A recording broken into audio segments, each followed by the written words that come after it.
Muy buenas noches, yo soy Elide Barreiro, abogado laboralista.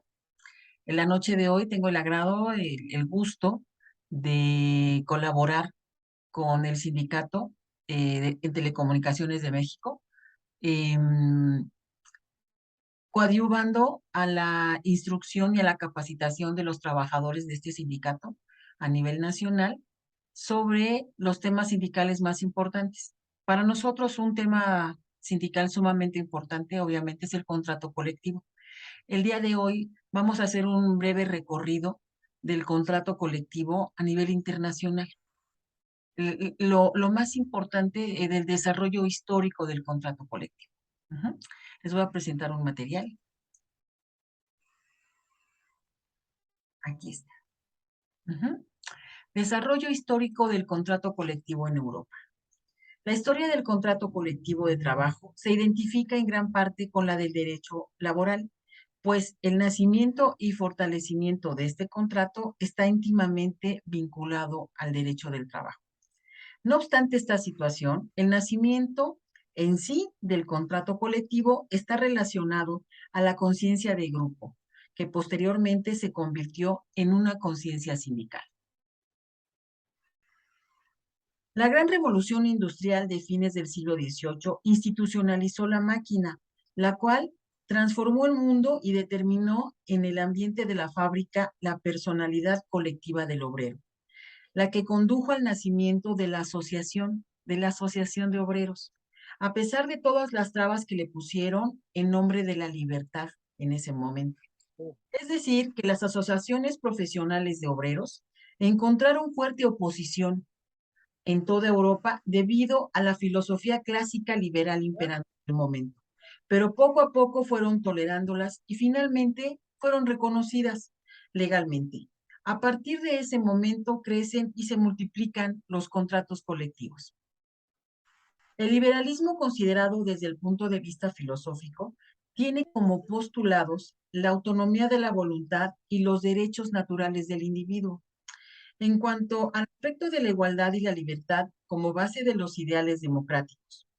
En lo social, la no intervención que se sintetiza en ese viejo dicho, dejar hacer, dejar pasar, que el mundo se mueva solo, o sea, el libre juego de las leyes económicas, limitándose a la intervención del Estado a tutelar este libre juego. Y en materia económica son dos los postulados, la libre contratación y la libre competencia, que son ideas complementarias. No existe una verdadera igualdad entre el patrón y el obrero. Eso no existe, sino que siempre existirá una potencialidad que obliga al más débil a someterse a los dictados de la otra parte. El trabajador, con el principio exclusivo de la libre contratación, queda indefenso frente al patrón. He ahí la necesidad de ponerle un correctivo a esta situación. En los años siguientes a la Revolución Francesa, hubo una reversión y se volvió a la monarquía por el repentino triunfo de estas ideas liberales. Existían problemas cuyo origen era la falta de leyes electorales, hasta eso, porque no estaba regulado el sufragio universal, no tenían lo que tenemos nosotros ahorita del voto libre, secreto, directo. Uh-huh. El voto era un derecho privilegiado solo de algunos, y como consecuencia de esto surgieron las asociaciones secretas. Los trabajadores tuvieron que ocultarse. Aparecieron entonces los socialistas utópicos, tales como Owen y Fourier, quienes plantearon las primeras críticas francas y abiertas, directas, a esta situación anormal que vivían los trabajadores. Otra consecuencia a la Revolución Francesa fue la supresión de la asociación corporativa y gremial. La transformación económica trajo como consecuencia el desarrollo de estas grandes industrias, quedando obrero y patrón sin régimen legal que regulara sus relaciones de trabajo. El principio de libertad de contratación aplicado a estas relaciones laborales originó de hecho lo que se llamó dictadura del contrato en poder del patrón o dictadura contractual patronal, que era, como ya nos hemos referido antes, el que imponía en la práctica las condiciones de trabajo. Esto no ha cambiado, compañeros.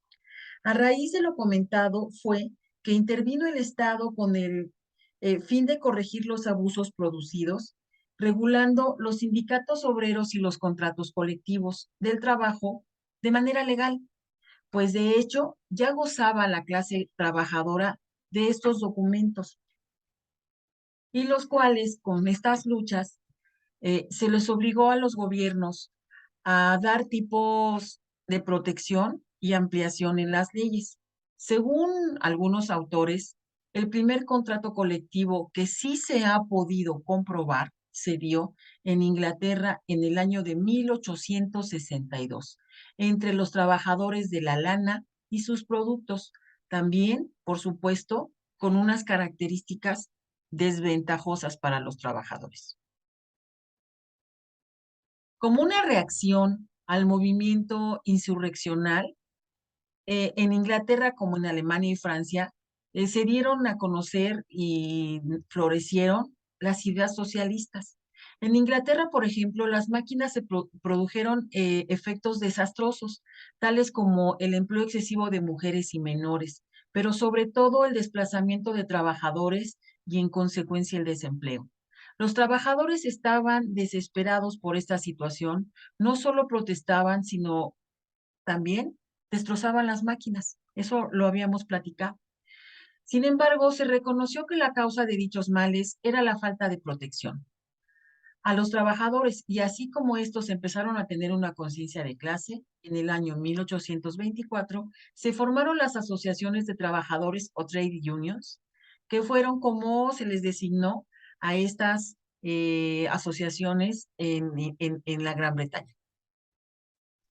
Ya en el año 1848 apareció el Manifiesto Comunista de Karl Marx, el que tuvo una discusión grande y además un gran significado para estas luchas sociales, porque en él es donde se hace ver o se hizo ver que lo dicho por los socialistas anteriores eran solo utopías y que por este camino no se iba a llegar nunca a ningún cambio real, ya que la redención de los obreros solo podría ser obra de ellos mismos. Los obreros debían tomar en sus manos su camino y su destino.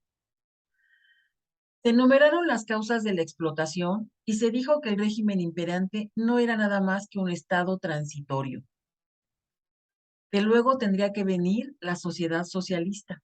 Como resultado, ya en 1850 se produjeron fuertes luchas en Francia y se obtuvo el restablecimiento de la República como triunfo del capital social.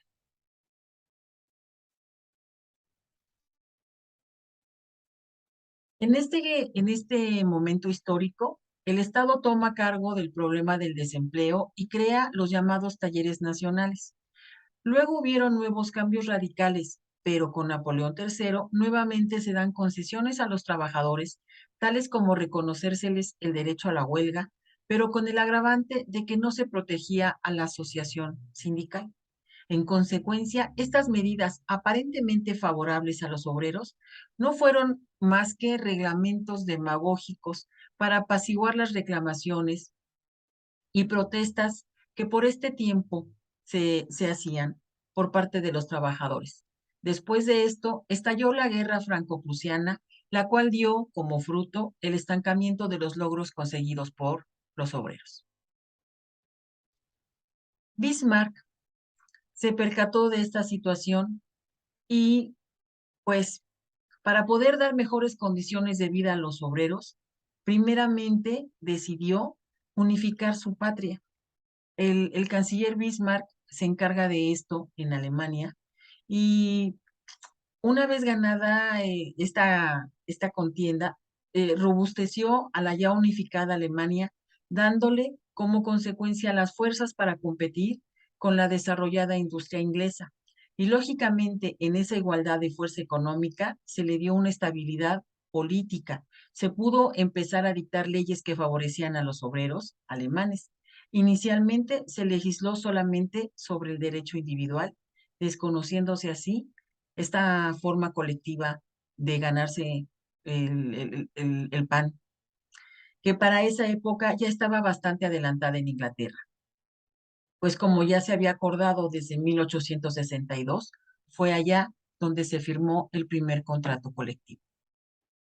Esta es la primera parte de este desarrollo histórico, breve desarrollo histórico del contrato colectivo en Europa. Les doy muchísimas gracias, les agradezco que hayan estado aquí. Yo soy Elide Barreiro, abogado laboralista. Buenas noches, muchas gracias.